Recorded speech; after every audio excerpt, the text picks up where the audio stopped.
Play Alberta. Play Alberta is offering odds boosts on every Oilers game all season long.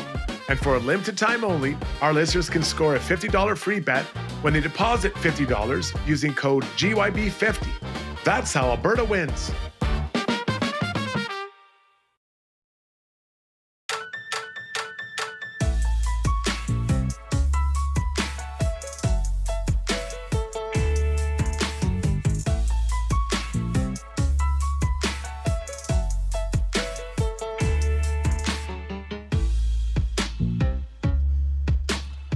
All right, Oiler fan, you might be feeling a little disappointed, but chances are you're feeling entertained as well. Great hockey game, much better effort from the Oilers. What a night from Calvin Pickard. A lot of things turned back in the right direction for this team. The results, definitely disappointing for the group after the effort they put in. Looking forward to breaking all things down on tonight's game. Welcome to Got Your Back, folks. Post-game edition. We're live on X. We are live on YouTube. We're live on Twitch. And we're ready to roll. As always, our show is brought to you by our fabulous title sponsor, Timber House Developments. Dream, design, build, service. It's the commitment to that process that helps their team create some of the finest custom homes in all of the land. If you're thinking of a garden suite, infill development, or fully custom home, talk to Timber House. They got a full team of in-house designers. Look at these houses.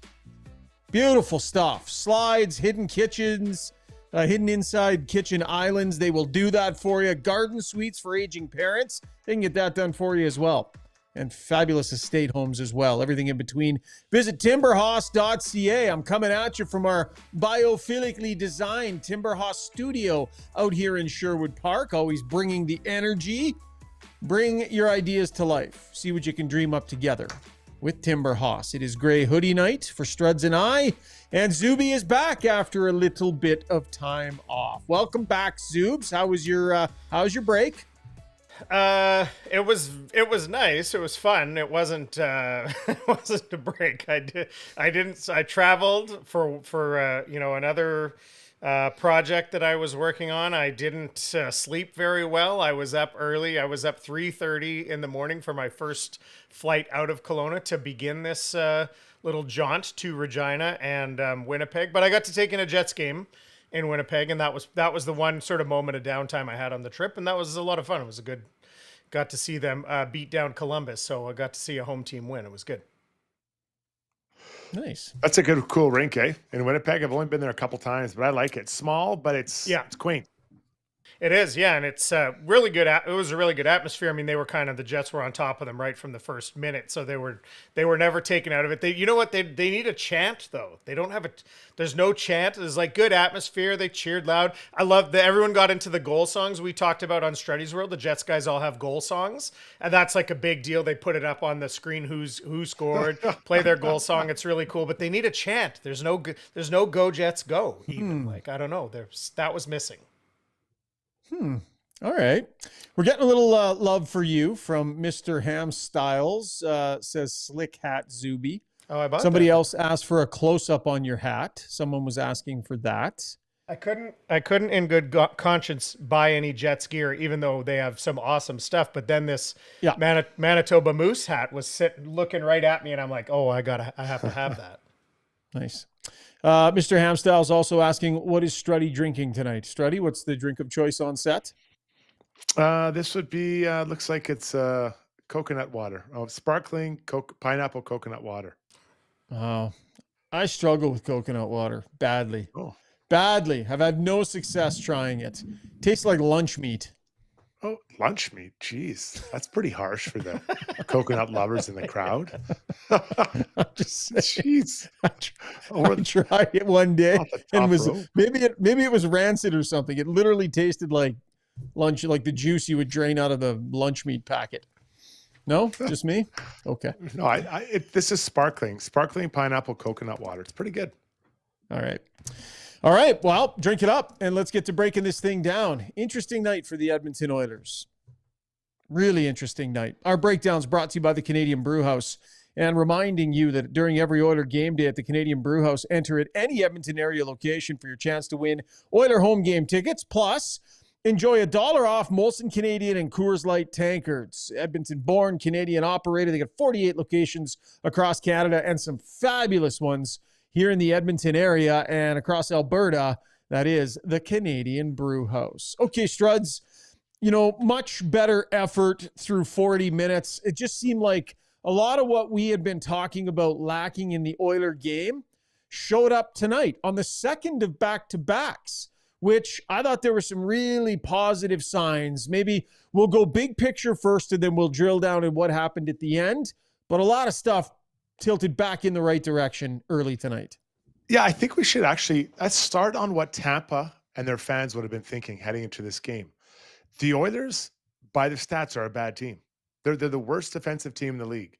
So Tampa and their fans are probably going to this thinking, okay, there's going to be chances to score. There's going to be multiple goals in this game. This will be a fun one to watch. And not that it wasn't fun, but it ended up going the other way. The team that we want the Oilers to be and know they can be, they've shown us in the past that they can be, that's who showed up. They were disciplined. The puck management was way better. They weren't doing skate-a-thons in their own zone tonight. Like it was so much better.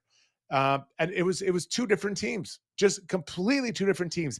My phone was blowing up saying from friends and the coaches I know, they're like, I don't even care if they win this game. At least they look like they're supposed to. And that is a big, big change from what we've seen. I say almost the whole year at times over stretches, Shaggy. So in the early going, you see better compete, which we've been thinking has been lacking big time lately. You see Darnell Nurse, a couple of goals last game, physically goes and challenges a 6'9" monster. I know Darnell Nurse has fought tough players in the league before. I know he can handle himself, Struds.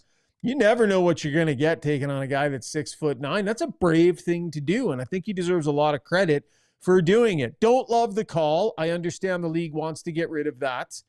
So I don't love the call, the extra 2 and the 10, but compete level buy-in, Darnell Nurse willing to fight for this team. Some good signs compete-wise in the early going, Struds. And then on top of it all, Trent Frederick. Who needed a goal like that more than Trent Frederick? A nice goal scorer's goal. And you're thinking, okay, like those are a few things that really matter. So I'll be in the minority here. I agreed with the call on Darnell Nurse. I loved what he did. I loved it. And this is why. Yeah. As I remember it, the play was over. It was dead. Douglas was skating up the ice, like not even looking at Darnell's way. And Darnell came out of his way, skated out of his zone, yelling at the guy. The guy turns around, then there's a fight. To me, that is clear. Now, Louis on the broadcast said he didn't like it either. And I get it. I have no problem with the intention. None. I don't even mind taking the penalty. But I think the refs had to call in that moment. So that's my thought on that.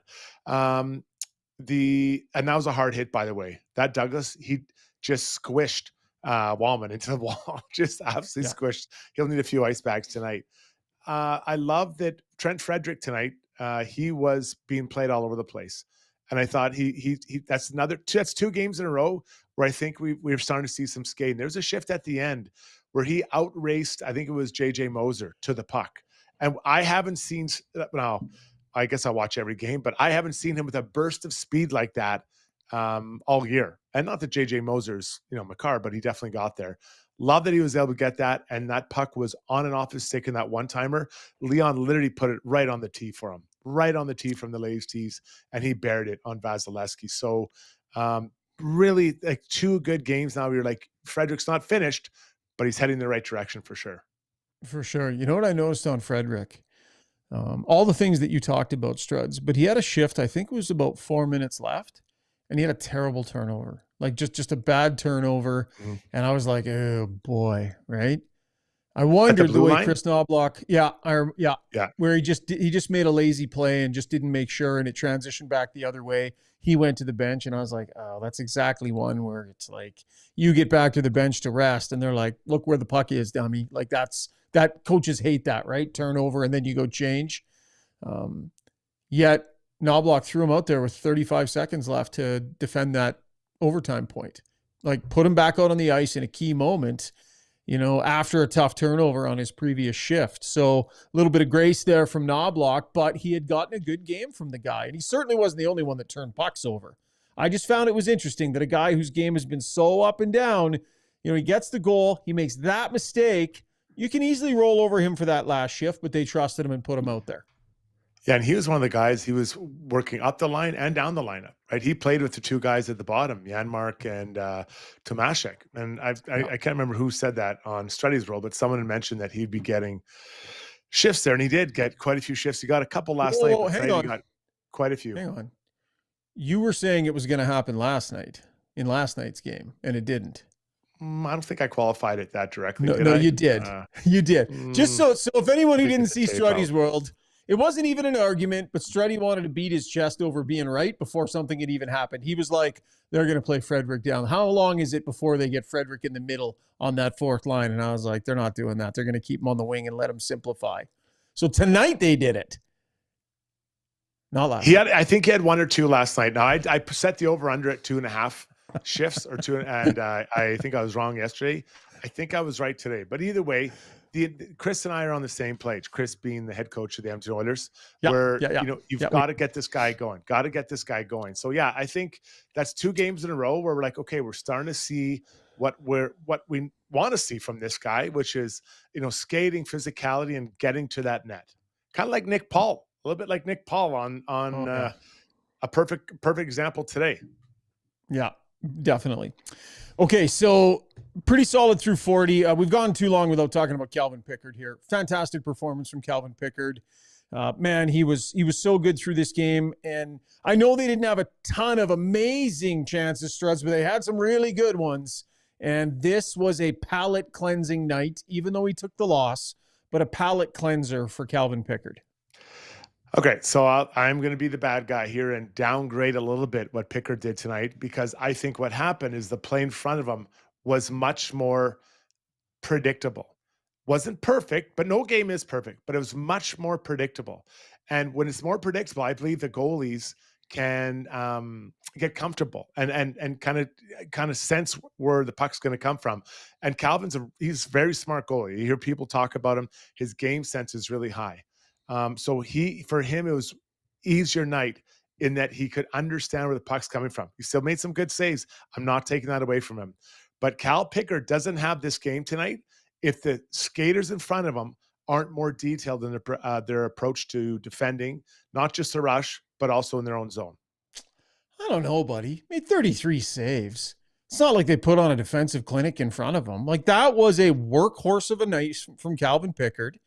Yes, they were better, but they still gave up quite a few shots, and he still had to make a few major saves.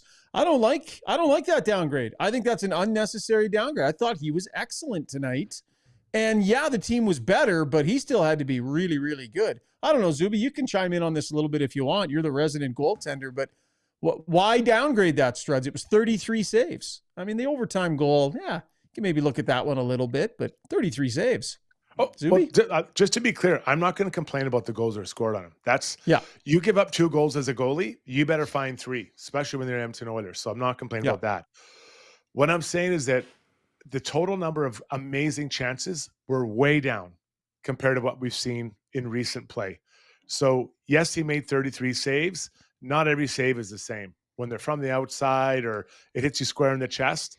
So again, I'm not taking away a good performance from Calvin Pickard, but I'll say it again, that the play in front of him was much better, and that helped him have this performance tonight. I'll leave it to you, Zoobs. Well, it's a fair comment that it was that they played better. It was a more predictable game for him, but I thought he was really good. I didn't actually think I thought Vasilevsky got hit in the chest a lot. I didn't think Picks got hit in the chest a lot. I thought he made lots of good pad, glove, blocker saves up high, and he made that, he made a couple really good scramble early in the third. He made about 3 saves in there, and there was also that other wild one of him diving across. I mean, yeah, it's fewer. Those stayed out. He found a way to keep those out. So I do think it was fewer of the high danger Oilers playing with their heads cut off plays, but he was very good. I thought it was a really good effort from Picks tonight. Okay, so Oilers, the third period was rough. I mean, they got into trying to defend. Obviously, second night in a row for them. Tampa had the ability to push. The Oilers just going to this shell, Struds, and it was not pretty. Just the sheer number of shot attempts that they were facing in the third period. They were outshot significantly in the third period as well, outshot 14-4 in the third. And you could tell that's where Pickard had to be solid and had to be steady and make some saves. They were banged up, missing some blue liners. So they were scrambling, Struds. The goal. I mean, Connor McDavid, tired, clearly, has played a ton of minutes the last couple of nights. That's on him for me almost entirely. He has to keep his feet moving and make a better play on Paul there. He stopped skating. So big picture, I think what happened in the third period, the Oilers got away from being able to forecheck hard. They, quite often we'd see them get to the red line and dump it in and change, and it was a free change, or they just tip it in when they get a pass and putting no pressure on Tampa. Tampa had easy outs, and they got up in the. Were they tired? Do you think, Struds? Was it fatigue? I think it does. I think it does add up. Some guys playing a lot. And let's be honest, Tampa's they've been good recently. What have they won 9 out of the last 10 or 12 or something, whatever. They started crappy. They're getting it going now. On that goal, what you don't want if you're Connor McDavid as a smaller guy, you don't want Nick Paul to get inside position on you. And he got it. Now, the way that Connor plays that would be different than the way that Darnell Nurse would play it, right? Darnell would be able to out-muscle or hold his own with Nick Paul. But when you're Connor McDavid, you're not as big as him, but you were the fastest human on skates. So what you do is you get in front of, get slightly in front of him and use your feet to not allow him to get the middle of the ice. But Connor was tired. He does get the middle of the ice. And give him credit. That's a pretty nice play. Take it to the middle, quick one, not a one-timer, but for sure, little touch over the shoulder of Cal Pickard. But that's how, in a perfect world, you could snuff that out. Yeah. I just think he stopped moving his feet. Paul gets inside position. It's not quite Leonard on Bouchard, but it's a little bit similar in that if he takes 2 more hard strides, he's able to lean in with that right shoulder, probably get a stick on a stick. He's there. Because he stopped skating, he just didn't have the reach. As you pointed out, Paul's inside, and that's a big moment. So tough defensive moment there from Connor McDavid. I thought he had some really nice plays tonight. I thought in the first 40 minutes there was some good energy and such, but I actually had him dinged with quite a few turnovers and missed passes tonight, Struds. I do think that he looked a little bit tired at times tonight, and there were definitely some mistakes in his game. There were also some excellent defensive efforts, some really nice back checks. Both he and Draisaitl were on the right side of this tonight, but it was a bit of an up and down night from 97. Is that fair?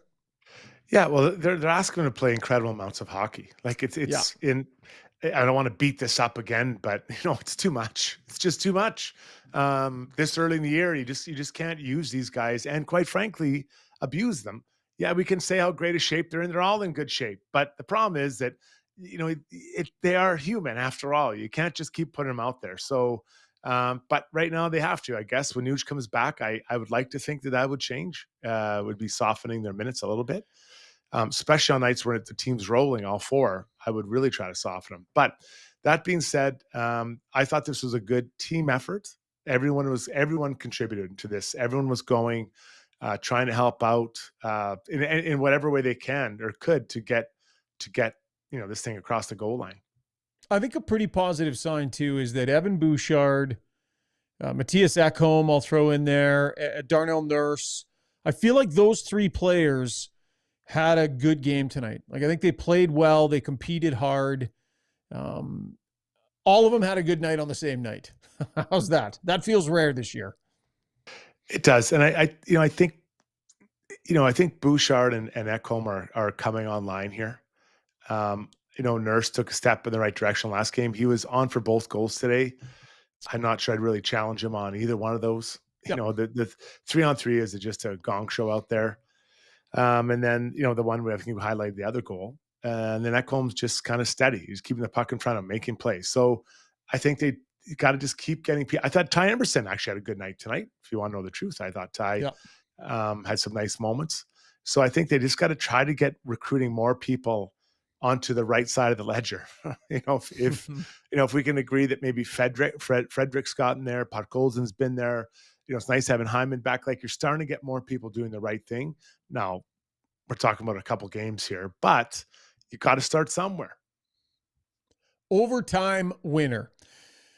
Such a great opportunity for Roslovic. I'm not 100% sure it would have counted. Like, Hyman ended up over top of the goaltender, and I don't think he really took him out. Maybe a bit of a question there, but bottom line, golden opportunity for Roslovic, and he just can't elevate Struds, and then back the other way it goes. I think you're muted there, buddy. Yeah, no, I moved the screen by accident. Okay. Yeah, no, that was, I hadn't thought about it maybe not being a goal. Because of that, it happened so fast, right? And yeah, it was definitely a nice play, but everyone went in there and went for it. Then you're coming back the other way. Maybe Roslovic could have backchecked that differently.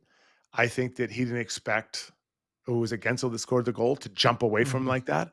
I think Roslovic had to match him stride for stride, and Roslovic can. He's fast enough. He can catch him. I think Darnell expected him to stay with that player, and that's kind of how it works 3-on-3. Once there's a fire sale, everyone kind of grabs a man and stays with their guy. But they just about scored at the other end, and give Vasilevsky some credit. It was a pretty cool save. He left his pad a half inch off the ice. I thought this was a night where the compete level required was high. And I think that it was a night where if you didn't come to compete, you would have stood out. I think Tampa sort of pushed that. I think the Oilers pushed that. And I like the fact that everybody seemed to be in Struds. I didn't really see, I'm trying to think about who potential passengers were tonight. I mean, Mangiapane had an okay night. He was -1, played 12 and a half minutes and such, but I think he was competing okay. I just thought that the compete level required to fit in this game, most of the Oilers, I thought, brought it tonight. Is that fair? Yeah, I think scrums. Scrums can tell you kind of how you're feeling, right? And there's the one moment where Janmark went in front of the net, and Tampa didn't like that. He stopped there. Okay, well, we got a scrum. Like, a scrum kind of gets you involved in the game and emotionally connected to the game. Even what Darnell did, which I thought was fantastic, by fighting Douglas. That gets your team going. Everyone's like, yeah, he's got my back. Everyone, we're in on this together, right? And especially when you're taking on a monster like that. So lots of good things to pull out of this game. I would expect that there'll be a video session. Let's maybe not tomorrow on a day off, but I'm guessing the morning of the game on what even day is it? Saturday. They'll probably go over and pull the good things out. Look at our forechecker. Look at our D zone posture. Look at this back check. Look at this. Look at all these good things we're doing and trying to get the guys feeling good about their game. Look at this scrum. Anything that you're looking for a coach, you would have found it here tonight. Let's get to the Weiss Johnson sound box. Should you need a new train furnace, air conditioner, heat pump, hot water tank, or garage heater, Weiss Johnson's now offering 24 months, no interest, equal payments, OAC to make your purchase easier heading into the Christmas season. Their family helping your family for nearly 50 years. Visit WJJingle.com for exclusive specials. Just forgot your back jingle lovers. It's WJJingle.com. Weiss Johnson, whoa. We're proud to be local and family owned. Count on experience. Chris Knobloch on the team's overall game. There's a lot of things to be happy about. We've been talking about how to play better defensively and better awareness and just digging in on those areas. And I saw a lot of good defensive plays tonight, and obviously Picks had a heck of a game, especially in the third period. But you can see you have a fragile group in the third period. We just a shell of ourselves, not wanting to make a mistake and holding on. And when I hold on, you just have to defend over and over again. And unfortunately, they score that tying goal, and it was too bad because it was a good effort from a lot of guys. Calvin Pickard on his night. Out there, I've been game by game, and it's the hardest league in the world to get into, and it's even harder to stay in. So, really good game for me tonight. Need to build off that. Need to keep throwing that game out there. And Trent Frederick. I was fortunate to get that goal early. That's always helps confidence. But I think physically wise, skating wise, I thought my last couple of games honestly might have been better. I just was fortunate tonight I got the goal. What was the biggest turnaround for your team from maybe at some points of this trip to tonight, where you guys look like you were executing and being on the same page, a little bit more synergy out there? Is that a fair thing to say? Yeah. Like you said, connected. Sometimes when you move the puck faster, you don't have to, not necessarily skating faster. It doesn't mean you're necessarily working harder. And it's like we were connected. We were more direct. We knew where to go, and it's a good thing. Let's get to the Relentless Player of the Game, brought to you by UCAN Youth Services. Need reliable entry-level staff? UCAN trains Edmonton youth with the skills and confidence to show up ready to work and to grow with your team. Learn more. Make a change today at ucan.ca. Struds? Cal Pickard, Relentless Player of the Night. He had a great night. He was, right from the get-go, he was ready to go. I did consider giving it to the players in front of him for their defensive effort, because there, quite frankly, hasn't been many of those. I'd almost go all the way back to the Vancouver game. I think that was the second or third game of the year. But Cal Pickard, by far his best outing of the year. Hugely important for him to have that tonight, to feel good about himself. I guess there's a game Saturday, then you head home for a little bit. Yeah, absolutely. We'll go to Calvin Pickard for our DeBoer's Golf Shop and Fitting Center YouTube poll. We'll do that next segment, though. A little bit off base on our storyline today. And, of course, our storylines are brought to you by Play Alberta. So, the value of a low-scoring game, Struds. This ended up being a low-scoring game. Our storyline today, we thought maybe because all the goals that have been scored, there would be more. So we had the over on 6.5 goals in this game tonight. As it turns out, just 3 goals in total scoring for this team. And the fact that they were able to function in a low-scoring game, defend in a low-scoring game, to me, even though we missed on this line, I think it's a good sign for the Oilers to have functioned the way they did in that environment. When Matthias Ekholm was first traded here, he gave one of the best quotes I've heard in years. And he said, we have to feel comfortable with a 1-1 game or 1-0 lead heading into the third. That's how we have to be for a winning team. He said that. Since that time, they've gone 2 times to the Stanley Cup final. Do I think this team can do it? Yeah, because most of the guys have. They have done it for 2 years in a row. So they have to get back to that standard, and the new players have to get to that standard. Just because they did it tonight and kept it down to 2 doesn't mean they're going to, make a run at this thing. It's going to happen for the next month, but it's a good starting spot. If I'm the coach, I'm hammering that out. My guys, we had a really good defensive effort. Let's bring that to Florida. We are into against the Panthers. We want to have the same type of game we did, but Thursday night on Saturday night. It was funny. I was watching this game and how well the Oilers were playing in that first 40. And I thought to myself, I forget what it's like watching games where the team isn't constantly shooting itself in the foot. Like, they weren't making the same type of big errors. They were dialed in on their details. They weren't like they were playing like they were in a tight game and every touch mattered. And for a team that we've watched make so many big mistakes, Struds, they really did a decent job of carving those out of their game tonight. It'd be amazing to watch for someone who hasn't watched the Oilers all year. Watch the game in Washington, then watch the one tonight. Just go like tomorrow afternoon. If you have nothing, grab some popcorn and watch those 2 games. You wouldn't even recognize the 2 teams the way that they played. And I'm separating the 2 teams: Team Oilers Washington, Team Oilers Tampa. It was way different.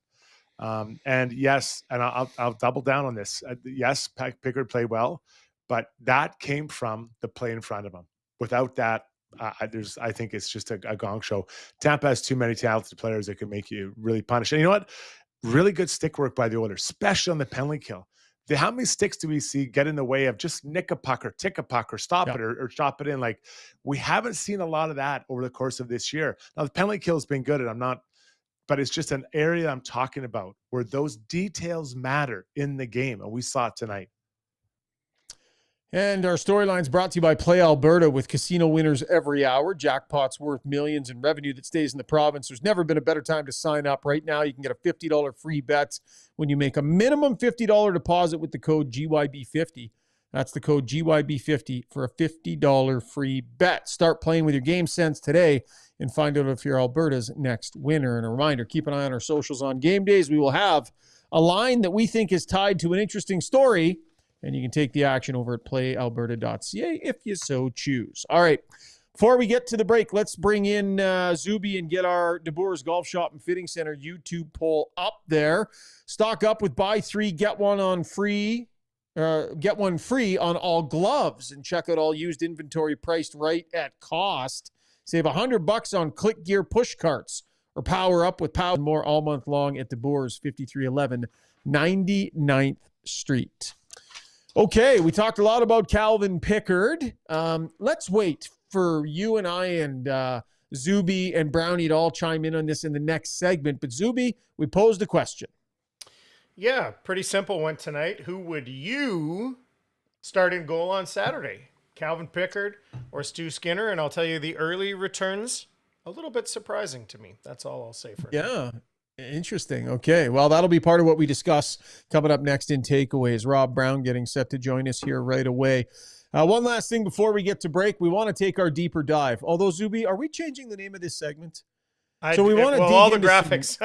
I changed it. Did you change I it? took the liberty of changing it in the graphics. But hey, it doesn't take that Hey, long. I love it. So we've got these fantastic numbers from Sport Logic that let us dig in a little deeper into the game and some of what went on in the numbers. And so we threw this together yesterday. We brought McDonald's on, fabulous sponsor. We're really happy to have them. And we called it Deeper Dive yesterday. I just sort of threw that in there. Well, Zuby came over the top today, Struds, trying to change the name of the segment. What? So he sent a suggestion to me today. I was like, oh, okay. And sounds like he's just gone ahead and made the executive decision, and all the graphics and everything are all changed already. That's so like a little Zuby. big for his britches. So like, what a rebel. What a rebel he is. Also easy to rechange, but you talked about it like you guys were just spitballing it, and then it was in the show. So, are you okay with Got Your Back, or do you want to change that too? You want to just rebrand the entire thing? I feel like it's pretty well established now. That's the difference. Man, oh man.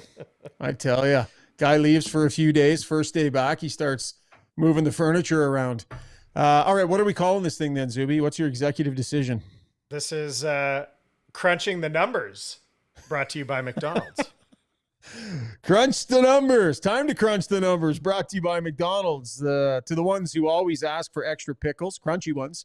This one's for you. The triple picky pickle McCrispy, made with 100% Canadian raised seasoned chicken, topped with shredded lettuce, crispy fried pickles, classy tangy pickles, savory dill pickle sauce, and served on a soft potato bun. That is truly for the pickle lover, for a limited time only at participating McDonald's restaurants in Canada. Struddy, what numbers did you want to deeper dive and crunch into?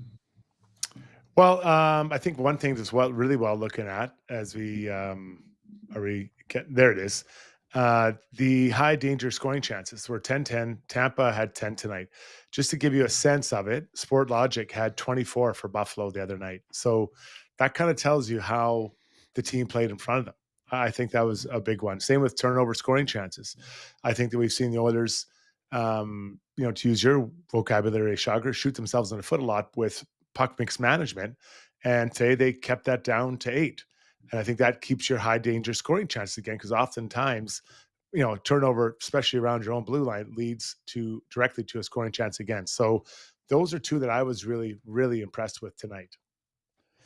These are going to be interesting to follow because, as you pointed out a little bit earlier in the show, Struds, defensively, the Oilers are near the bottom of the league in a lot of categories that matter and are important. And as their game turns around, it'll be interesting to see how night in, night out, some of the defensive metrics and the turnovers and those sorts of things, if they start to move back in the right direction consistently. To me, people want to know, is this year different than the last couple of years where the start wasn't great, but they figured it out and were Stanley Cup finalists? Or are there numbers that illustrate this season might be different? Maybe they're not as good. Maybe they won't be able to get it back. Maybe it is a bit of a mirage that it's not there. And I think that answer will lie in some of these numbers that we're going to follow here, Struddy. Yeah, and I think the consistency of just looking at it every night and seeing what it's at, what they're at. And like I think I've shared this before. I've had coaches before that wanted 12 or less high danger scoring chances against. They felt we kept that low enough. our goalies are going to make, let's say, save on 90% of those. So you keep it down. That's it's 2 goals against, let's call it, right? So you take that. We'll take that chance. You get up to 15, 20. That gets a little higher and it gets a little bit harder to keep that number up. The other one I like tracking is a puck win, 50-50 puck battle win percentage. And the Oilers were really good. I'm guessing that this was very high in the first 2 periods and maybe softened a bit in the third. But that's an important one too. Just kind of tells you, are you getting to the puck and are you able to take that puck and make a play with it, or someone taking it from you and doing what they want?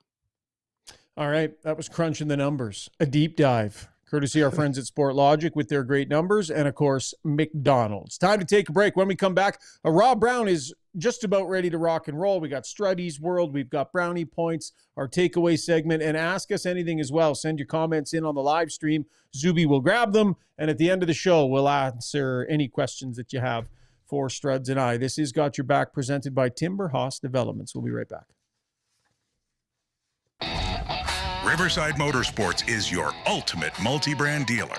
With a massive lineup of motorcycles, ATVs, side-by-sides, snow bikes, e-bikes, and snowmobiles, all under one roof. With Alberta's best selection, a huge parts and accessories inventory, and a fully certified service department, Riverside has everything you need to ride. Family-owned and serving Edmonton for over 55 years, see what they have to offer in-store just off St. Albert Trail or online at riversidemotorsports.com.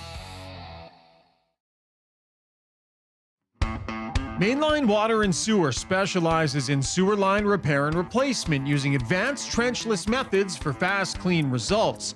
They provide detailed sewer assessments and scoping to identify problems before they become costly. Serving both residential and commercial properties, no job is too big or too small, and with over 40 years of experience, they've seen it all. Trust Mainline to keep your lines flowing smoothly.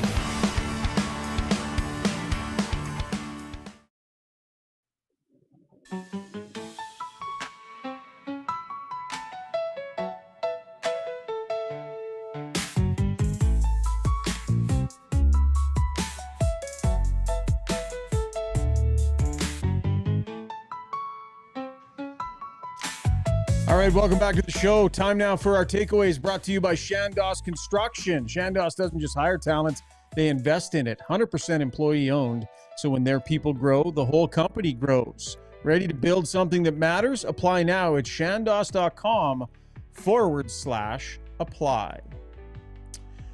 All right, Rob Brown, fresh off his post-game show over on 880 Ched, checks in. Brownie, Struds and I did a pretty deep dive on the game there in that first segment, so we'll get you to hit on a couple of quick ones for us. Maybe start with your thoughts overall on how much better this was than what we've seen on a lot of nights from a compete standpoint, and just sort of overall gamesmanship and what we saw compared to maybe 24 hours ago. Night and day. This was the first time that the Oilers have been emotionally engaged in a hockey game, probably since, the first 2-3 games of the season. It wasn't perfect, but no team's game is perfect. There's always going to be errors. There's going to be mistakes, but there was a desperation and an urgency tonight that we haven't seen from the Oilers, and it showed. And it went all the way through. Even in the end of the game, the ice was slanted against them. But even when it was slanted against them, they still played with a desperation. So to me, this was a building block to become a better hockey club, because you finally saw the team start the game the way it's supposed to and play with urgency through the entire 60 to 63 minutes that it went. Cal Pickard, pretty sick night in the pipes for him. He was outstanding. It's funny. There's a lot of players this year who have underachieved. And there's a lot of players on social media, in the media, who have taken a beating.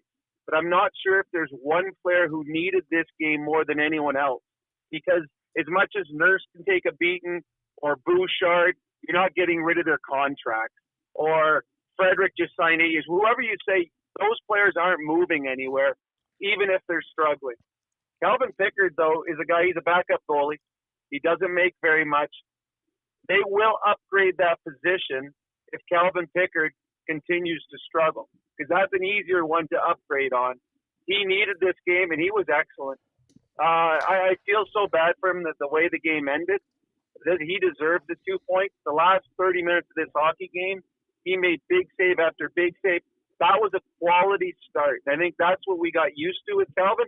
Not all of his games were great, but he gave them quality starts. And I thought tonight Calvin Pickard was exceptional. The problem for him is he was going against the Hall of Famer who was exceptional as well.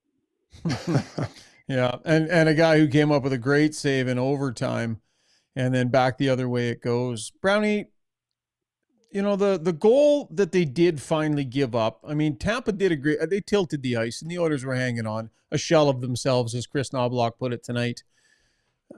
How much do you view fatigue as part of what went wrong tonight? Maybe in particular on that play. I mean, that's Connor McDavid just not keeping the feet moving and not defending properly in a big moment, but he's played so many minutes here. So what's your gut tell you on attention to detail versus fatigue? Maybe both. Well, it's funny, that play is in my brownie points tonight, but it's simple. He looked exhausted.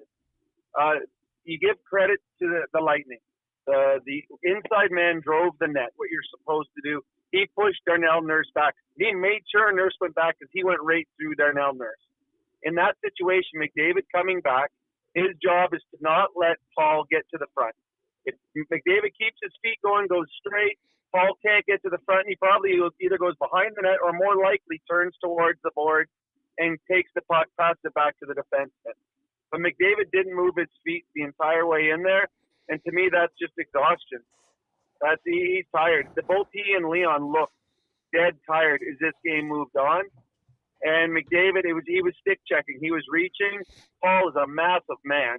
He just goes outside to inside. And what it does too, Schauger, he takes it from his backhand to his forehand. And all of a sudden, he's got a great shooting spot. And he beats Pickard. But yes, it was poor details, but I do think that was more fatigue on McDavid. It's funny, in this game, what I liked about Knobloch is for the most part, he kept all the lines together. You know, he always does after a whistle or after an icing, things like that. But for the most part, he kept the lines together until that moment when he put Connor and Leon out there together. And it was two guys that were really tired at the same time on the ice. And Connor McDavid's feet stopped moving. And, I mean, Paul is good. He is really good. And he got the scoring opportunity that he needed, and he made no mistake. I really like the Oilers' penalty kill today, and specifically their stick details, Brownie. They were ticking, nicking, knocking down pucks, you know, really frequently over what is, you know, usually Tampa, they've got some skilled guys there. I know they're not at the level they have been in the past, but man, their sticks were good tonight. Their sticks were good, and I think for a couple of reasons. I think, A, you got fear because you're going against a team that has Getzel, Point, and Kucherov. So there's a bit of a fear, like they will make you look silly. Two, I think they understood that this was going to be a low-scoring game, so there was an urgency and a desperation in their game. And three, and I think they read this, was the ice looked horrible, and the puck was bouncing everywhere. And you could see it. It was bouncing on Kucherov. It was bouncing on McDavid. Guys were falling down at times. There was 5 times in the third period the puck went back to the Tampa Bay Lightning defenseman that had jumped over his stick when he was by himself. So it's bad ice. So now, if you read that, you could be more aggressive. Because as a defender or a penalty killer, you're like, okay, the chances of that puck landing flat are slim and none. I'm attacking. I'm getting a stick in the way. And I thought they had an assertiveness and an aggressiveness for all of those reasons. And the Tampa Bay Lightning power play looked below average, and Kucherov was not noticeable on those other than giving the puck away. And to me, that's a credit to the penalty killers. More positive signs from Trent Frederick here, Brownie. Like, I don't know, from a confidence standpoint, it's nice to score any kind of goal, but does it help a guy's confidence more when he scores a goal like that, a shooter's goal? Well, it's funny. We're sitting in there with about 5 minutes to go in the game, and I'm talking to my partner, Brendan. I'm like, wouldn't it be funny if the Oilers win the night's game and it's on 1-0 on a goal by Frederick and a shutout by Pickard? Who would have had that on their bingo card? Because the two most maligned players this last little bit, a goal is huge for a guy who's struggling. He hadn't had a point in 19 games. He just signed an 8-year contract. But a goal, if it goes off his foot in, is different than when you blow a puck past a Hall of Fame goaltender.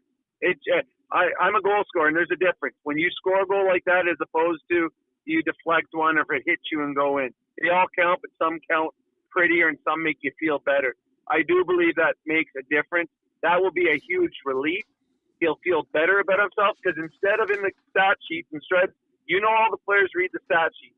Instead of in the stat sheets where it says 19 games in a row without a point, it'll say on a 1-goal game scoring streak. And that is a big difference in the mental psyche of a hockey player. I think we got to recognize Leon, and we know he's an elite passer, but he literally put that on a tee for Frederick. You couldn't have put it in a better place. Yeah. On his backhand when things were going on. That's like when I buy a round of beers for Brownie. I deliver it perfectly, and he doesn't miss drinking that thing. But it is sick. Like that pass, it was so. The problems he makes look too easy. He was so calm. No, it also adds the fact that how he read the play.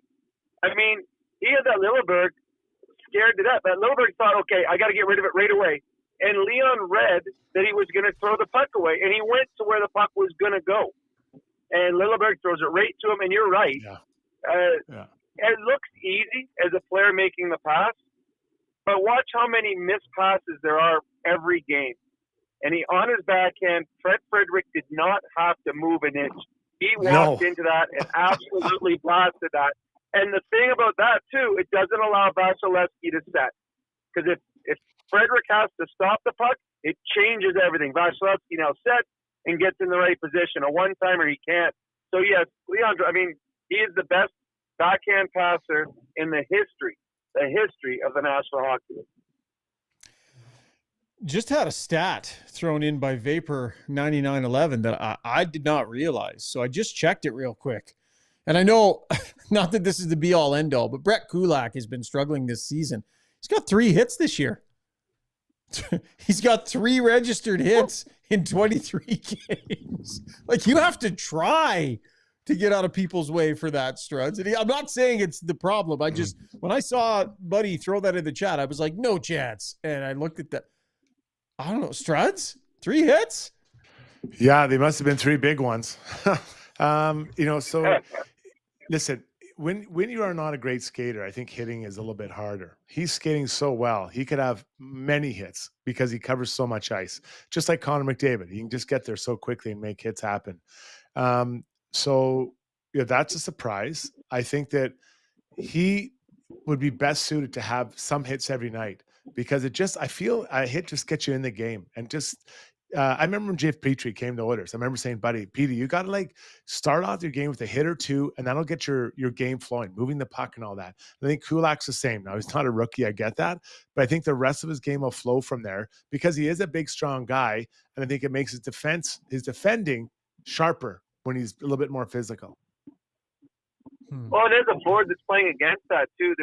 If every time you go in the corner with some guy you're going to get hit, there's a little slight hesitation. Because you're looking up, okay, is he going to hit me? And you're preparing for it. And the opposite is if you're never going to get hit, you're in there faster. You don't even care if you have your head down because, I don't worry about that. I'm not getting hit by that guy. So there's a difference when I played when going into the corner against the Darian Hatcher or going in the corner against the Greg Hodges. There was differences. So, that would make a difference if that guy doesn't hit ever. 28 last year and another 17 in the playoffs. Not that he's overly physical. So anyway, I just thought that stat was interesting. Thank you for throwing that into the chat and making us aware. Let's get to our core adjustments moving forward, brought to you by HSE Core Services. If you need a safety program, HSE Core can build it. They can also manage it. And if you're stuck dealing with those online safety registries that your clients want you to sign up for, they will handle those too. If you own a business, you know what I'm talking about because this stuff is a pain, and HSE Core is there to make your life easier. They do core audits as well.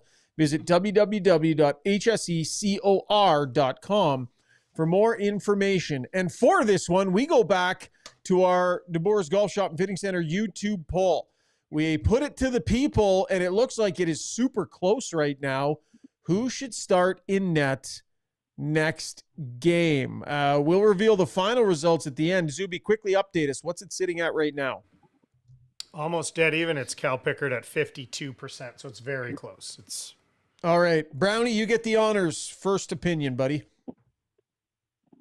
Ooh, that is a tough one. Honestly, I don't think he can go wrong. I don't. I think you go with Skinner. He's your number one guy going against the Florida Panthers, where the Stanley Cup champions, big moment, and an important hockey game.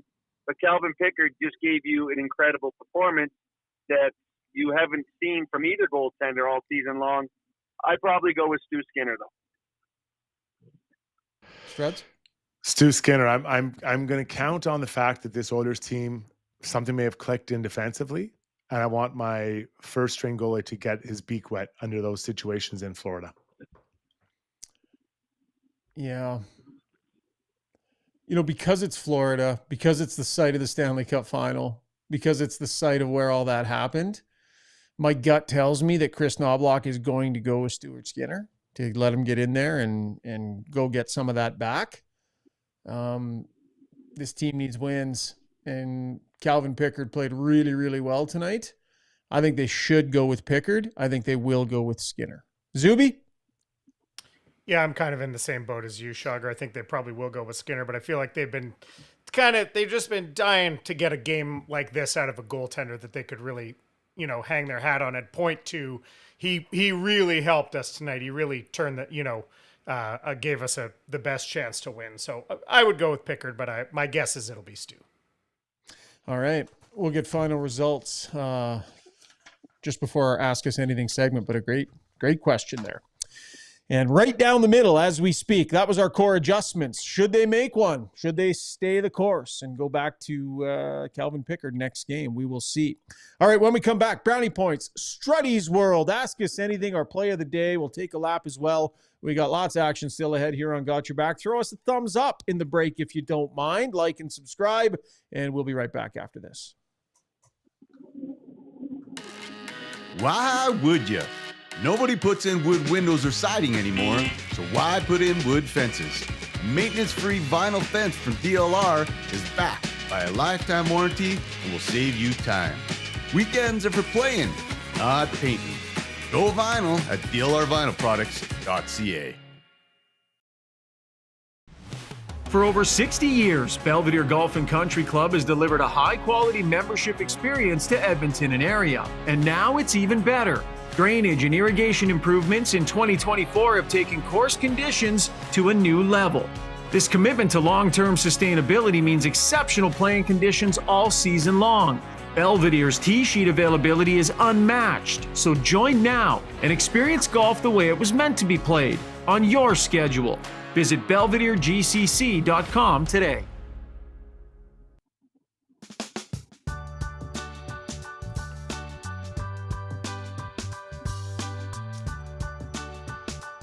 It is time for Brownie Points from the brain of one Rob Brown. Brought to you by the Alberta Ram Dealers. Get 10 years of built-in confidence at your Alberta Ram dealer with Canada's best full-size truck, limited powertrain warranty. Every new 2026 Ram truck comes with a 10-year, 160,000-kilometer warranty. Check it out at your local Ram dealer today. Brownie? I'm going to start with 22 brownie points to one of the world's best goaltenders who made one of the best saves of the season tonight. Andrei Vasiliev's 22nd save of the night was absolute robbery as he stole a goal away from Jack Roslovic and stole an extra point away from the Edmonton Oilers. That will be shown on every sports highlight probably for the next 2 weeks to come. Unbelievable save. I have 943 brownie points to Calvin Pickard. I am not sure any Oiler needed a bigger game more than Pickard did, and he delivered a fantastic performance. The last 30 minutes of this game, the ice was slanted, and Pickard held his ground and made sure the Oilers got at least a point. A quality start from the Oilers' backup goalie and a .943 save percentage tonight. Good for Calvin. I got 23 brownie points to the Edmonton Oilers, who in the 23rd game of the year finally brought a desperation and emotional investment to this game. from Nurse stepping up to fight a train, from Wallman coming back after getting hit by that train, to Radula coming back from getting a puck to the head, or Janmark under the skin of every lightning flare. The Oilers game wasn't perfect, but the Oilers were emotionally engaged, and that is hopefully a start to better hockey for this team. I got minus 48 to the Oilers' schedule over the last 6 games. They have played 6 and 9 nights and 3 and 4 nights, and the Oilers' best 2 players look fatigued as this game dragged on. Connor McDavid played 48 minutes of hockey in the last 24 hours, and on the game-tying goal by Paul, 97 stopped skating, which allowed Paul to cut to the front of the net, go from backhand to forehand, score the tying goal. So both the schedule and the coach's deployment left both 97 and 29 looking tired as this game moved on. And the final one, this is personal. I got one big brownie point to my kid, Ben Brown, who stars in a musical tomorrow night in Vancouver. I will be there for opening night. He has 8 shows a week, starting tomorrow night all the way until January 15th. It is sold out. They've extended it by a week. I'm excited to see my boy in this musical, and I will be on an airplane tomorrow morning to see Ben Brown in his theatrical musical performance in Vancouver, BC. Buddy, that is And those fantastic. are my brownie points. Oh, dude, that must be so cool to go and watch. I guess, Shreddy, your parents would have been, but you guys both, your parents would have been through this. To go and buy a ticket and sit in an auditorium and watch people gather to watch one of your kids following their passion. That's amazing, Brownie. I'm so happy for you guys, man. That is just awesome. Yeah, it's unbelievable. Like, I'll be there. I'll probably have tears in my eyes the whole show. I'll have to see. I'm going back in January to see it again. Oh yeah, so I'll be crying. But no, I am so pumped about it. Following your kid's dream is just it's my favorite thing. It's my wife's favorite thing. We are fully invested in watching our son chase his dream. I think it's fantastic that we found a Brown with some personality. We'll have to get him back on this show. Although it sounds like he's No. not going to have any time at all. No. 8 shows a week? Holy smokes. We don't want him. We don't want him. He got his whole break. His whole break was doing a what is it called when we roast? It's Jason Strudwick roast. That's where he got his big break, filming a video of being part of Jason Strudwick's defenseman hockey school. I grudgingly admit he was amazing. Amazing. And I'm sure he's going to just kill it in this show. It's so good. I'm so proud of him. So awesome. Yeah. All right. Excuse me. Great addition of Brownie Points. Brownie, we're really happy for you. You'll have to, can't wait to talk to you next show and you can let us know how it goes for him. All right. With that, let's get to Struddy's World, shall we? Roll the animation, Zoobs. When you make a mistake, heads should roll. It's not right. And I'm here. Someone has to put their foot down. Now that I say it out loud, it does sound a little crazy. God, I look good.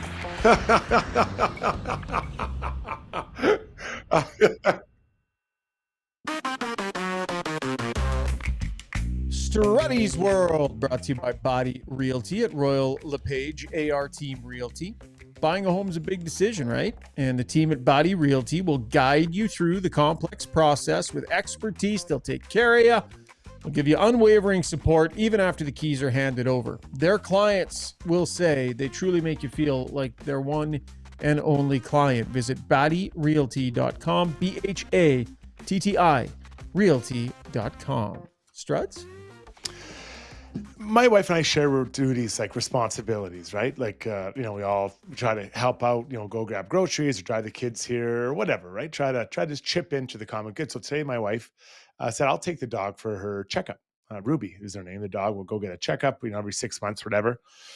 And everything is fine. She goes, I don't hear anything back. I'm like, great, no problem. Everything's fine. The dog's good. And I just continue off my day because I had other things going on. I get a call at 4:45. Hey, what's up? Good looking. That's me. I'm like, no, not much. She goes, can you do me a favor? I'm like, what? She's like, you got to go pay the vet. I'm like, I'm sorry. She's like, yeah, I walked out without paying the vet. I'm like, how is that even possible? She's like, well, I just got in. I grabbed Ruby and just walked out the door. I'm like, are you kidding me? I said, those people aren't community. We didn't pay. She's like, no, I didn't pay. I'm like, well, I don't want to go over there and pay. She's like, well, someone's got to pay.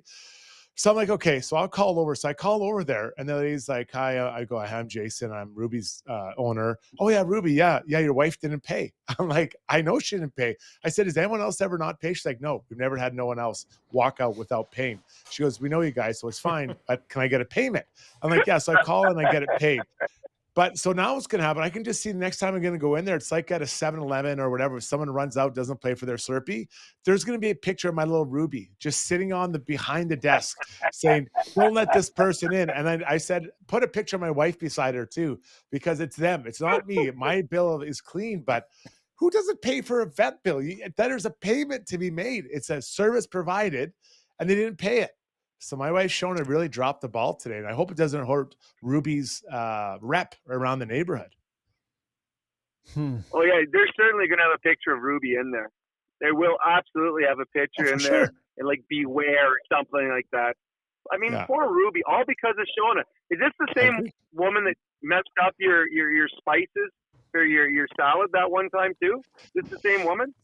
Yeah, she's trying to. Yeah, that's still going on. She's still trying to make her homebrew Mexican spice for taco seasoning. Like, oh my God, what's she doing? I don't know, man. You know, both times you've criticized her, she has been doing what I would consider to be helpful, loving things for your family. And you started both sets of criticism by saying we share duties in our house, right? So you feel you need to tell everybody I do my share as well. Then you go on to rip her for things that she has done. So cooking for the family, you don't like the spices, you rip her. Taking the dog to the vet, which is not easy to do. Minor misgiving by her, minor mistake, and you come on the show and you rip her again. I would really like to know how 50-50 this situation really is, Struds. Like, really. You know what, Shugger? You're right. I probably have been misleading you. It's more like 70-30. I do 70, right? Like, you're right. I've been trying to paint her in a better light, but between throwing out my pillows, clothes, the underwear saga, the Mexican taco spice, and now not paying for Ruby, I mean, I'm fixing a lot of problems over here. My goodness. I got to text her. I'm texting her. Hey there. I think she's you awake? Question mark. Sup? Question mark. We'll see if she gets back to me, buddy. We'll see if she gets back to me so she can get on this show and defend herself. All right. That was Struddy's World. I'm interested. There's going to be some follow-up on that one. I think there will definitely be some follow-up required on that one. Yeah. Struddy's World brought to you by Batty Realty Group. Brownie, that's it for you, buddy. You can get out of here. All right. Well, thanks a lot, guys. Talk to you later. Brownie. Good luck. Good luck tomorrow. Yep. Some folks wanted to know Thank you very much. Some folks wanted to know the name of your son's play. It's East Van Panto. East Van Panto. It's at York Theater, which is on, I believe, commercial. There's very few tickets left, but I look forward to seeing it, and I'll let everyone know how it is. And if you're in the Vancouver area, please go and see my boy. Right on. Have a blast, pal. Send us some photos or whatever you can. Let us know how it goes. Sounds good, guys. Take care. All right. That is Rob Brown. Before we get to our break, let's check out our scoreboard brought to you by the Bridge Sports Therapy. They offer a comprehensive approach that extends beyond temporary pain relief and focuses on developing long-term strength and resilience. Clinics in Edmonton, Sherwood Park, Lethbridge, also opening soon in St. Albert. Learn more at the bridge.fit. I haven't had a chance to look at the updated scores, but somebody did say in the chat, not a great night on the scoreboard for the playoff hunt for the Oil, Strud. So what else is going on? Yeah, so lots of games tonight, 12 games, and there's still quite a few going on. So let's get to the ones we know. The Capitals win 8-4 over the Canadians. Ovi only had 4 points in there, a hat trick, goal 8, 9, 10, and an assist. So a bit of a slow night for the big guy. Adam Fantilli single-handedly took down the Toronto Maple Leafs in overtime. He had 3 points tonight. The Jackets win 3-2 over the Leafs, a team that is desperately trying to find their game. The Islanders beat the Red Wings 5-0, and then a little bit closer to home, the Golden Knights beat the Mammoth 4-1. I want to say that the Mammoth have 2 wins in their last 10 games or something like that, plus or minus. It's really, really low. And then the Avalanche beat the Rangers 6-3. Their 7th win in a row. They only outshot the Rangers 35-19. The Avalanche are absolutely rolling in this one. Then the Kraken win 3-2 over the Blackhawks. You know, Struds, I made a mistake last night. I wanted to get your thoughts on that clip of JT Miller giving up on that goal. Did you see that clip of him? In their game? Yeah. It wasn't tonight. Yeah. It was a couple of nights ago where he just quit skating. No, I didn't see that one. Goodness sakes. Okay. I'm going to send it to you if I can here while we're in the break. Because I definitely want to get your thoughts on that. It was an all-timer. It was just one of those ones that was like, oh my goodness. That's our scoreboard, brought to you by The Bridge Sports Therapy and Training. Quick break. When we come back, we'll take a couple laps around the league and ask us anything. Send us your questions. Lots more ahead here on the show. Keep her dialed in. This has Got Your Back presented by So at Timberhouse, our guiding philosophy is naturally inspired living. We believe that through design, we can solve problems and enhance people's lives. We follow biophilic design principles in all of our builds to incorporate natural materials, natural light, to enhance all the spaces in a home. When you have your space perfectly reflect who you are and what you value, and it's made well, we think that that just leads to better living. Okay, I can dig it in.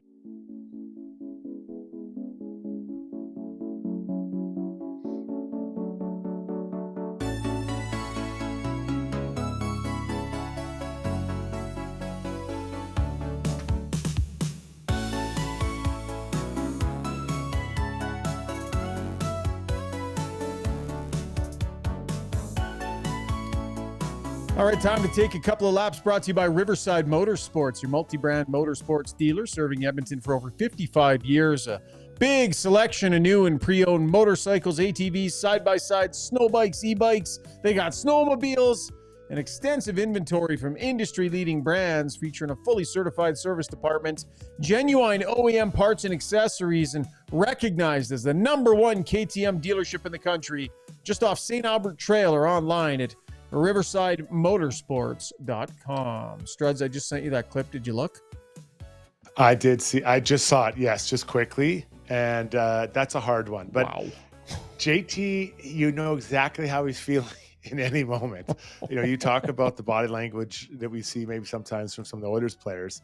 That one is really tough. And the effort level just isn't there in that moment. And that's when you're a teammate, that's a tough one to see. It is a tough stinker. Real stinker. Okay, let's get to it quickly. Today, Craig Berube spoke about Anthony Stolarz, one of the netminders for the Leafs, and says, and I quote, "It's worse than we originally thought." Now, it's an upper body injury. Doesn't mean he's out for months, but he expected to be shorter. Now it looks like it's towards next week that he'll return. Schaefer, the young D-man for the New York Islanders, who's been unbelievable this year, the way he's been played. And give Patrick Roy credit. He is playing him more against kind of tier 2, tier 3, tier 4 lines rather than #1 lines. A little bit of shelter there. He's a young player, but he was added to the Canadians International Olympic Committee's long list for potential. So he's actually going to be tested now for performance-enhancing drugs. So pretty big moment. Could he make the team? I don't know. Maybe they got an extra spot. I think that the guys that are on the team last year will be the front runners for sure. But could he be the 8th guy? I don't know. Maybe, I guess could be. Yeah, I do feel like it is a little bit of a stretch. He's played fantastic, but I think, big game hockey where like what we saw there at the Four Nations, that was the best hockey that the best players have ever played, those guys. That was, like Connor McDavid talked about that just being absolutely next level. So to think that this guy is an injury or so away from being dropped into a gold medal game, maybe he's ready. Maybe he'd be fine. Maybe. But I just can't help but think they're going to err on the side of bringing some battle-tested NHL veterans in ahead of this player. world championships, excuse me, top pairing in those sorts of tournaments, all that kind of stuff. Could totally see it. This is the Olympics, and it's a little bit different. So my gut says might not be the right stage for that, but man, has he been good. Yeah, and in the years forward, Celebrini, Berard, and Schaefer will be the anchors of success for anything that happens internationally for Canada. And lastly, the Winnipeg Jets have given permission to Brad Lambert, a Finnish Canadian forward, to explore trade opportunities. Hasn't really worked out. He's done well in the AHL. Like, he scored goals and assists in the last couple of years in the minors. Hasn't played a lot of game at the NHL level.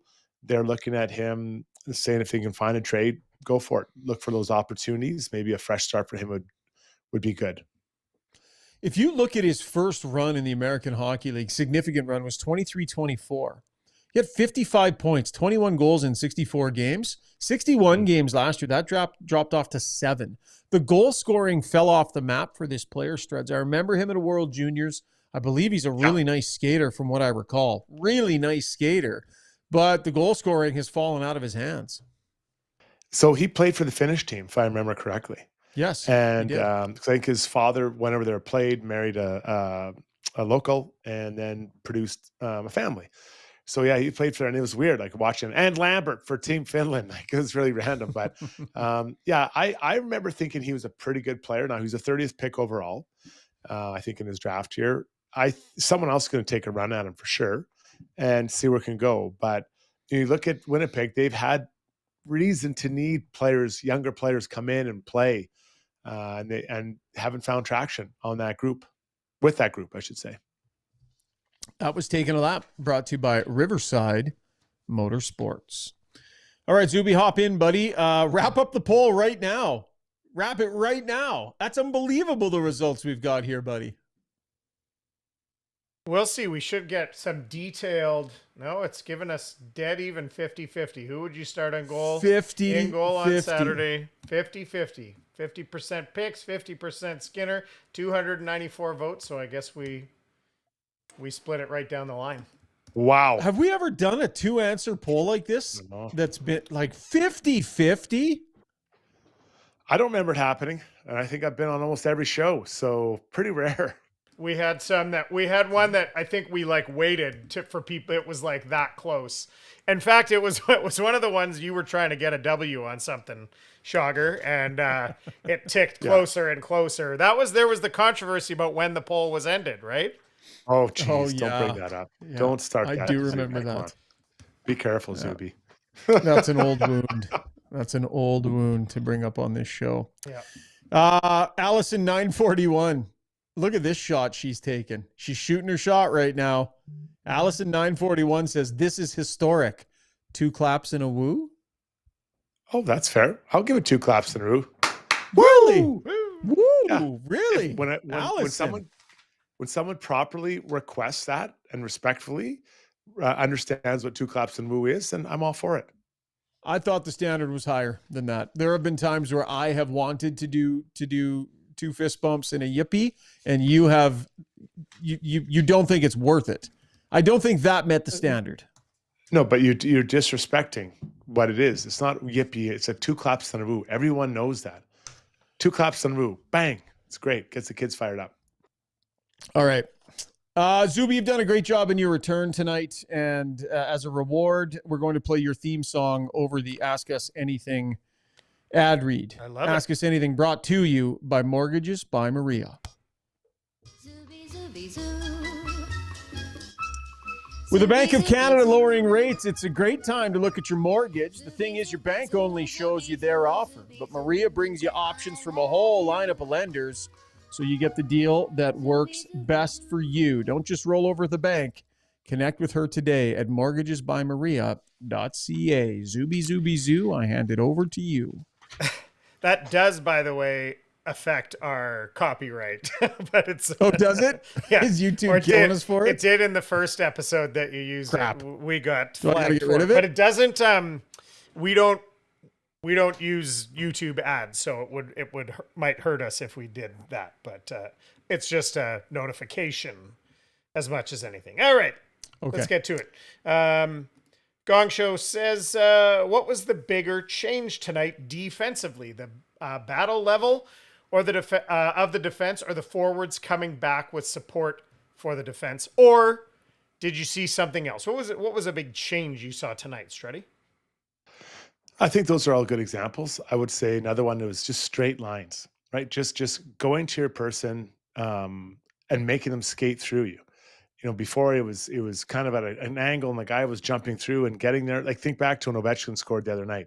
Just kind of skate through the zone, and you're kind of casually following him. It was straight, direct lines. So yes, all those are for sure there, and I'd put on straight lines in their own zone, straighter lines. I thought they did a good job backtracking, Struddy, but I thought they were more connected in their breakouts tonight. And honestly, maybe that's because more guys were back. I thought they broke the puck out a lot better tonight. All right. Your turn to talk, Zuby. I didn't know. I felt like maybe it was going to go back to Struddy one more time. No, I've got one here. Janelle says, I do enjoy Schauger's malapropisms, though, I admit. Does anybody know what a malapropism is? Oh, that's a good. I haven't used that word in a long time.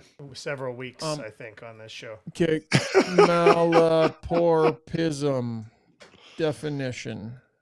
Is that two L's? Two L's not in a row, right? No, I don't think it's a word. What is an example of malapropism? Misusing a similar sounding word, like saying pineapple of politeness instead of pinnacle of politeness. For all intensive purposes instead of for all intents and purposes. Yeah. So that is a hell of a pull of a word by Janelle, and that might end up being the play of the day. That was that good a word pull. Wow. Must have been the word of the day today on his computer. I feel like Schauger you only mostly do that when it centers around two claps and a woo. I actually feel like Struddy does that more with, like, when he talks movies, it talks about Karate Dundee and you know, the intentional. Yes. No, that's not intentional. That is unintentional. And that is one hamster on the wheel running in one direction and the other hamster running in the other, and the hamsters running into each other in that man's head. I love that. Karate Dundee. That was a great one. Darren, what did you call Dregs? What did you call Dregs? Daryl Dragon. Daryl Dragon. That's the best one ever. Daryl Dragon. I forgot that. I should introduce him next time. We got Daryl Dragon on the line. Okay, this is an interesting question here from Allison. She says, why is Dry so much better at face-offs in OT? They talk about how that face-off is just like automatic for him, and it does seem to be, but the guy's not 95% in the dot like you would almost expect him to be from watching that one. Why is that the anomaly here, Struddy? It hurts. Doing face-offs, it hurts. It's tiring and it's hard on your wrists. I remember talking with Sean Horkoff about it, and he just said it really hurts your wrist. So he'd say, like, sometimes his line mates would say, can I take a neutral or a face-off? He's like, yeah, take the neutral zone one, right? Because they're not all the same. They aren't the same. So when Leon really leans in and gets in there and he's like, I'm going to rip this thing back, he does it, but it's not always the same for every face-off. I think when there's only three guys on each side too, Struddy, having that ridiculous blade that he has, you can just swat it to what would look like an open area. There's much more open area to just swat the puck to, because there's only one winger. There's an offside that generally doesn't have one. So probably beneficial for that paddle. Matt Blom says Daryl Dragon, his Chippendale's name. Yes. Darren Drager's Ripper name. Ladies and gentlemen, the insider, Daryl Dragon. All right, a couple of conflicting opinions here on one topic. Bite the Pillow says, word of the night is going to be moral victory, but for once they actually earned that point. On the flip side, I got Dougie D-Man over on the Twitter machine says, the issue I have is that this is a get-it-done league, not a try league, to mangle a quote from Josh Donaldson, and they didn't get it done. Moral victories are no good to this team right now, in my opinion. Do you agree with that opinion? Which side of that do you come down on, Schauger? No, I totally disagree. There's nuance to a season. There's nuances to wins. There's nuances to losses. if you want to just try and be a hard ass and hardline it and say, oh, wins and losses and they're all built the same, and that's an easy thing to say. But when you're on the roller coaster, when you're on the ride and you're fighting for every little bit of positivity you can in a tough time, I absolutely believe that there are moral victories that don't necessarily come with 2 points. And I think the Oilers scored some tonight. So I think that's an easy thing to say, but I don't think that's real, Struds. I think they're feeling okay on that plane and more positive about their next game. I couldn't disagree more with Doug and the Slugs. Like, I totally agree with you, Schauger. When you're not playing well, you're looking for a toehold on what you're trying to do. And tonight's a toehold. Now, if they regress and go backwards against Florida, all right, then that it really was just a one-off. But if they can hold this or take a step again, another step with their overall team play and all the puck management, then I'm like, hey, now they're coming out of it. So yeah, I couldn't disagree more, because you have to start somewhere. You don't go from being, level 1 to level 10 in 3 periods. You got to build up. It builds up, and then hopefully you hold that for a long run. Positive sign for this team the last 2 games. Darnell Nurse found some offense, and Darnell Nurse was fighting for his team today. And if Darnell Nurse's game can turn, if it can just turn and get back to that zone where he is clearly a top 4 defenseman and putting in some decent minutes, that's a big break for this team. So I would say that on a smaller scale, that would be a win in a loss for the Oilers. There's some discussion about officiating tonight, primarily as it related to missed penalties. Scotty Knows says that play with Leon getting thrown to the ice by Lilleberg wasn't great. What did you think of that one, Schauger? I thought that sure looked like a penalty, not even for throwing him down, for the way he grabbed him to hold him up. Normally you see that the arm go up on that right away. What did you think of that one? I think the standard is when you're behind a guy and you reach around and then leverage back against the body. Generally, Struds, that gets called. I thought Leon had a case to make there, and he spent some time making that case from the bench. I'm going to give him credit for a non-call. On the penalty kill, it was Kucherov trying to cut back to the middle, right, the blue line, and Podkolzin kind of held his ground. In real time, I'm like, ooh, that should have been a penalty. And then upon review, they showed the replay. I'm like, nope, that was a great non-call. So, it happens so fast sometimes. I think we've got to give them credit when they get it right. And that was a great, great non-call. Gino DiGiulio over on the Twitter says, much better compete level. Picks was solid.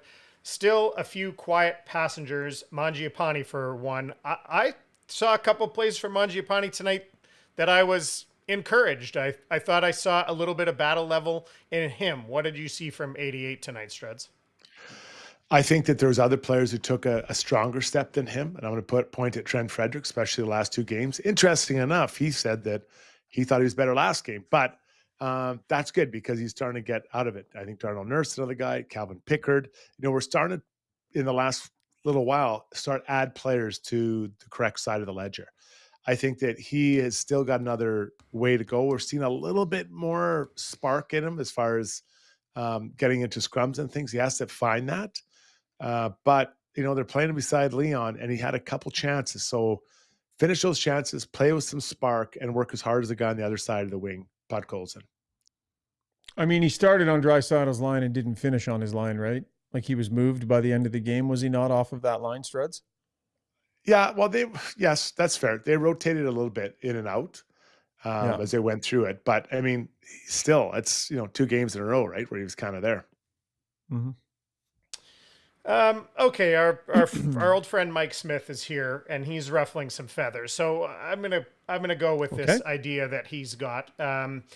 He says, do you believe the Oilers should make a big move? And by big move, I'm talking on the level of asking Bouchard to waive any no movement clauses, an Evan Bouchard trade, and he's talking about fetching. That's one example, but that's what he's kind of taken some heat for now among some of the other folks. He goes on to break down in great detail that he feels like that big offensive, dynamic offensive defenseman isn't always needed in the recipe to be a Stanley Cup contender, and that Bouchard would still fetch a hefty return. So you can address that if you want, but what do you think of the idea of the Oilers making a big move on that level, Schauger? Yeah. So listen, we're not going to, we like ideas and we like conversation. We're not going to shame anybody off the show. So appreciate the conversation, Mike. I think very unlikely that anything involving Evan Bouchard would be considered. I think his best play is when it matters most. I think that's why they were willing to pay him. Yeah, he struggled earlier on this season, but I think the belief is still there in this player from the organization, and he's earned that through what he's done in the playoffs. Now, if you were to say to me, could the Oilers take would they consider Darnell Nurse, for example, if there were a trade to be made there, if Darnell were looking for a change or something along those lines? Could something like that be plausible if Darnell was willing and if the organization felt there was a deal that made sense? I think that would be much more likely than a Bouchard trade, but I think both are extremely unlikely and not happening. So just to entertain the conversation, I'd say wrong player is what I would say to that. Struds? Well, I think that it's proven that a big offensive player has helped the team get to cup contender status the last few years. So I don't know that his argument really holds water. Now, I didn't go through the whole stream and see everything he said. No. Bouchard can be a frustrating player at time, for sure. But when they need him the most, he's there. I think his game's trending in the right direction. He is a big part of the good power play. He moves the puck well. And tonight we saw him hit a nice little hit on Kucherov. So he's trending in the right direction. I've mistaken his kind of look for the wrong way, but in 2 long playoff runs, he was dynamite. So I'm not sure I want to trade that guy out of my lineup. He's already proven he can do it. And I think just a big picture thought, Mike wanting to engage in trade discussion here. This has not been a good start for the Oilers. The team has not been nearly what you're used to seeing later in the season. It's a little more to form for October and November. I think, Mike, you're just going to see management, whether fans like it or not, they're going to have patience with this group. They're not going to make any knee-jerk, big, huge trades. They're not going to move any core pieces because of a bad 6-7 weeks. They're just not going to do that. And whether you agree with that or not as a frustrated fan, I think if you probably want that from management for a team that's done what the Oilers have done the last couple of seasons, not to make knee-jerk maneuvers and such. It's not to say he won't eventually get there. I just don't think he's doing it in this window. Okay. One last kind of hockey one here, and then we got a couple fun ones to get to. Let's entertain this. Allison says, because I'm gonna tack something onto this. Allison says, are you worried about this team making the playoffs? She wanted to know what Brownie thinks. I didn't get to that. Are you worried about it? And let's add this on. Which team are you more worried about not making the playoffs, the Oilers or the Maple Leafs? Struddy, you want to go? Sure. No, I think the Oilers are going to make the playoffs, and I would be worried about the Leafs not making the playoffs. Now, they have significant injuries, but I believe their defense is flawed, and they don't have a lot of puck movers back there. So I would think even when they do get healthy, I'm worried about that group, Shoggy. Yeah, I mean, both teams sitting at a .500 winning percentage right now. I think the Oilers' chances of arrowing up and getting back to the level where they become a no-doubt team, I think are better. I think they have returned most of the quality that has made them a playoff team. I think the Maple Leafs have taken a massive hit losing Mitch Marner, a really good regular season player that really, carries a lot of water for them during the regular season. So I'd say it's more likely that they're thrown off kilter and up on 2 wheels than the Oilers. And whether they settle back down onto 4 or flip, I'd say the Leafs are more likely to be in danger of that. I think this offseason may have proven that you can't moneyball 100 points. like you can't moneyball 3 guys into giving you 100 points that Mitch Marner left. Okay. Couple more? Yeah. One more? A couple quick ones. People want to know some stuff about Struddy, and then we're going to have one sort of for everybody. So feeling a little randy. Greg wants to know, what teams in Europe did Struddy play for? You mentioned the Hungarian league in the past and Swissy league. Yeah, I played in Lugano, Switzerland, in the Swiss Elite, I think it's Switzerland Elite League. It was unbelievable, beautiful place. It was like Kelowna, but bigger mountains and even more beautiful. Then I played for Budapest. That's what they call it. It was Ferencváros, it was called, in Budapest. An unbelievable experience. My cousin and I lived there for 2 months in a hotel and really didn't practice. We just played like, a handful of games. It was so much fun. Toured the country and the city. And then Sweden, I played in a team there. And that was pretty awesome as well. Second division, but it was so much fun. I loved Europe. I loved living there. And I would have still, if my wife didn't have her business, we'd probably still be living there, playing hockey and probably Spanish, like Division 8 men's league. I should also mention James Duthie's new book, Beauties. I don't know if it's called Beauties 2. I can't remember what the name is. Sorry, this is a terrible plug. But Struds, you're actually featured in the book. And one of the stories that you tell is from Europe. So we're going to have James on the show to help promote his book here in the Christmas season. And you can tell that story, but some amazing stories, I'm sure, from your time over in Europe. Struddy Yoshi also wanted to know, why did you pick number 43 or any other numbers that you wore in the NHL? Yeah, so I arrived in Vancouver. I was 43 with the Islanders, and I got there, and the Canuck trainer's like, he's like, "What number do you want?" I'm like, "I don't know." He's like, "I'll give you a real number." So I show up for the game that night, and it's 34. I'm like, 34. Like, that's the worst number. Like, no one's gonna, it's like a training camp number. And but I loved it because I love Bo Jackson, so I love that number my whole career. Then I come back to Edmonton, and Fernando Pizzanti has it, so I couldn't strip him of that. So I just flipped it back to 43, ending what I started off with. Okay, I forgot. Before I get to one last one, I did want to bring this up. Oh, did you guys talk about this last night? Nate Hay asked if you about Stetcher's comments about the Oilers. Did you guys get to this one? So basically, he was on overdrive, and I'll just paraphrase. They asked him, "What do you think about getting thrown into the fire here in Toronto?" And he said, "I just left the fire." So that was his response. Really? I got no issue with that. I mean, getting thrown into the fire in Toronto, that's talking about the media market and the pressure and a team that's struggling and this and that. And Troy Stetcher saying, "I was just in the fire. It's a crazy media market there, and the team was underperforming, and there's all sorts of pressure and stuff." Well, I wouldn't take that poorly at all. Would you, Struds? No, I don't think so. I mean, both teams have super high expectations, right? And I think Toronto, it's the fans really drive. Not that the Oilers fans don't, but yeah. I mean, I wouldn't consider going down for sure. I wouldn't consider going up from Edmonton to Toronto as far as intensity. I think that Edmonton has high expectations for themselves, like the team does, to win Stanley Cups. Yeah. Zuby, you got some mayhem going on in your stream tonight, buddy. I know. That's Mike Smith. He's got everyone's names are different too. There's something going on with YouTube that it's like your nickname isn't coming through. It's like your YouTube name. So that's Mike Smith. That's we're not sure who's who. Yeah. Okay. Sure. No problem. That's him. So he's really trying to defend this position. We want our chat to be like a nice, chill, safe place to be. Have good conversation, but enough of all of this garbage. We don't want you if you're going to be talking to each other like that. So, Zuby, you have my full permission to put anybody in a timeout that's needed, buddy. All right. Well, I usually do. No one mentioned the names that shall not be mentioned yet tonight. That's my usual first time out. But okay, last one here. Get over to the Blomsky. We know he comes through us. He says, in honor of Foo's night, Foo is FOO, right? Is Blommer's Friends of Oilers. So we got Blommer, Friends of Oilers. We got Kayla, Friends of Oilers. And then we got a new one tonight.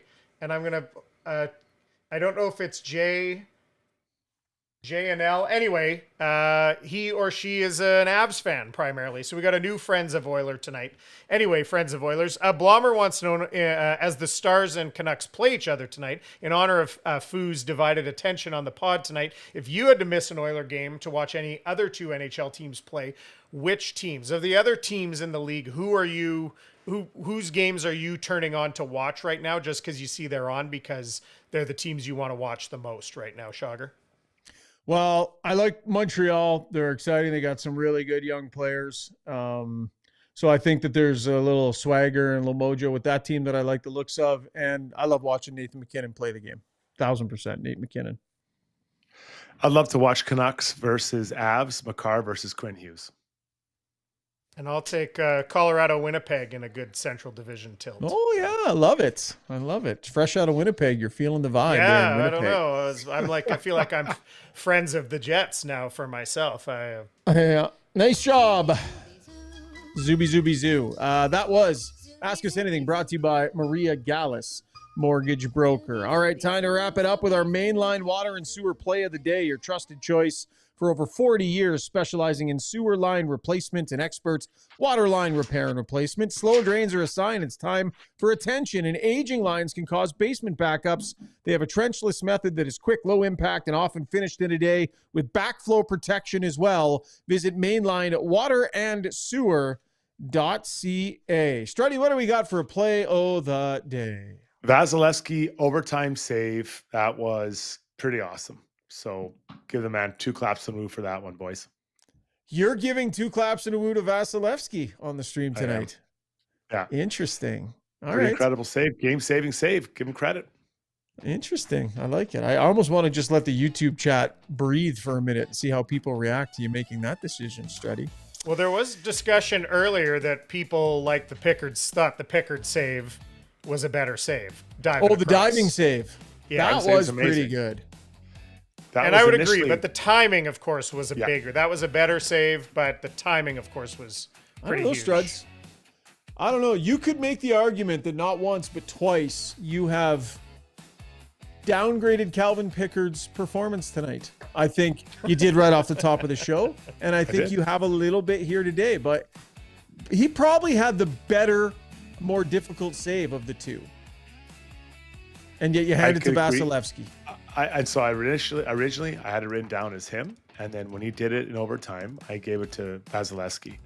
And again, I don't want to feel like I'm downgrading as my final word on his play. I think that the play in front of him was so much better.